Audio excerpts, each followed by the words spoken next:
ज्योतिरादित्य सिंधिया के मैदान में उतरते ही बौखला गई बीजेपी। कांग्रेस के नेता ने दिया अंट शंट बयान, सिंधिया समर्थकों ने लगाई लताड़। हार के बीच शाह की रणनीति आखिरकार कर गई काम। सिंधिया के नाम के ऐलान के साथ ही आ गया मध्य प्रदेश में सियासी तूफान। कल तक सिंधिया के हाथ पांव जोड़ने वाले उगलने लगे गंदगी, मिल गया अल्टीमेटम, सत्ता में आए तो होगा सबका हिसाब किताब। मध्य प्रदेश के ताजा सर्वे ने बीजेपी खेमे में हड़कंप मचा दिया था, जिसमें साफ साफ नजर आ रहा था कि मध्य प्रदेश में इस बार कमल खिलना नामुमकिन है। लेकिन नामुमकिन को मुमकिन करने वाले का नाम ही अमित शाह है। जैसे ही मध्य प्रदेश के चुनावी अभियान की कमान खुद शाह ने संभाली, पूरी की पूरी बाजी पलट दी। एक ऐसे चेहरे को शाह ने आगे रख दिया जिसकी बदौलत ही पिछला विधानसभा चुनाव कांग्रेस जीती थी और कमलनाथ मुख्यमंत्री बने थे। ज्योतिरादित्य सिंधिया को बीजेपी ने वो सम्मान दिया जो कभी कांग्रेस में नहीं मिल पाया। बस इसी बात से कांग्रेस के नेता इस कदर बौखला गए कि सिंधिया के बारे में अंट शंट बयान दे रहे हैं।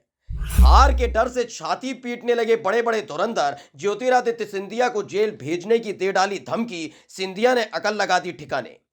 अभी तक सबकी नजरें इस बात पर टिकी थी कि शिवराज सिंह चौहान के सीएम रहते हुए भी बीजेपी की तरफ से सीएम कैंडिडेट को लेकर कुछ साफ नहीं किया जा रहा था। अटकलें तेज हो गई थी कि जल्द ही शिवराज सिंह चौहान की जगह किसी दूसरे चेहरे को मध्य प्रदेश में बीजेपी आगे करेगी, जिसमें खांटी बीजेपी के नेताओं का नाम सबसे ऊपर रखा जा रहा था। लेकिन शाह ने सबको गच्चा देते हुए एक आदेश मध्य प्रदेश भिजवा दिया, जिसने कांग्रेस को करारा झटका दिया है। ज्योतिरादित्य सिंधिया को विधानसभा का चुनाव लड़ाने की तैयारी है। ऐसे में माना जा रहा है कि उज्जैन या फिर ग्वालियर से वो चुनाव लड़ सकते हैं। अगर ऐसा हुआ तो जो सपना दिल्ली में बैठे बैठे पंजा छाप पार्टी के नेता देख रहे हैं वो सिर्फ सपना ही रह जाएगा।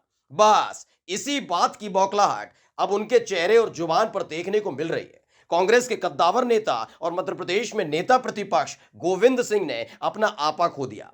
पहले सिंधिया पर गंभीर आरोप लगाए, उसके बाद उनको जेल भेजने की धमकी तक दे डाली। यह बयान खुद उल्टा गोविंद सिंह और उनकी पार्टी पर भारी पड़ गया है। दरअसल गोविंद सिंह ने कहा कि सिंधिया चिंदी और जमीन चोर है, कांग्रेस से गद्दारी करके अपनी जमीन बचाने और लोगों की जमीन हड़पने के लिए भाजपा में गए।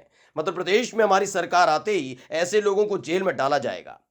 जैसे ही सिंधिया के खिलाफ कांग्रेस नेता की जुबान ने गंदगी उगली, वैसे ही लोगों ने साफ कर लिया कि जब तक सिंधिया कांग्रेस पार्टी में थे वो दूध के धुले थे, अब बीजेपी में आते ही जमीन चोर कैसे हो गए। कांग्रेस में क्या ये हार की बौखलाहट है? बात कोई भी हो, लेकिन शाह ने जहां निशाना साधा था, तीर बिल्कुल वहीं उसी जगह जाकर लगा है। Special desk, pro nation news.